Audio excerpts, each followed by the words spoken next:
రాహుల్ గాంధీ గారు ఒక విజన్ ఉన్న నాయకుడు, ఒక త్యాగాల కుటుంబం నుంచి వచ్చి 35 సంవత్సరాలైనా కూడా ఇప్పటి వరకు ఎలాంటి పదవులు లేకుండా దేశం కోసం, అట్టడుగు వర్గాల కోసం పనిచేస్తున్నటువంటి రాహుల్ గాంధీ గారిని పదే పదే బీజేపీ గ్రామ నాయకత్వం నుంచి మోడీ వరకు టార్గెట్ చేసి కించపరిచేటువంటి మాటలు మాట్లాడుతున్నారు.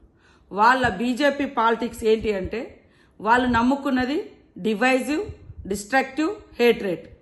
మరి మా రాహుల్ గాంధీ గారు ఒక విజన్ ఉన్నటువంటి నాయకుడుగా ఆయన ఫాలో అవుతున్నటువంటి సూత్రం, ఆయన ఫాలో అవుతున్నటువంటి ప్రిన్సిపల్స్ మరి లవ్, పీస్, అదేవిధంగా ఒక ఎయిమ్ తోటి, ఒక లక్ష్యంతో మరి పనిచేస్తున్నారు.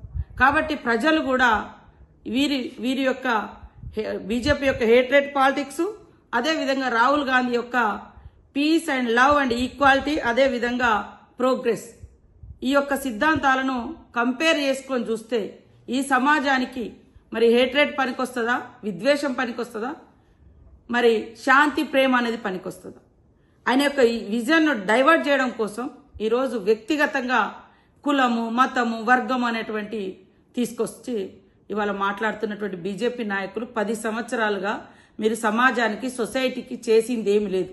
మీరు ఏదైనా ఉందంటే విద్వేషాలు సృష్టించడం, విభజనలు సృష్టించడం, రాజకీయాలను, పదవులను పొందడం. కానీ ఎప్పుడు కూడా పదవుల కోసం, రాజకీయాల కోసం పాకులాడిన కుటుంబం కాదది రాహుల్ గాంధీ కుటుంబం. పదవుల కోసం, రాజకీయాల కోసం, అధికారం కోసం తప్పుడు నినాదాలతో ముందుకొచ్చిన కుటుంబం కాదు.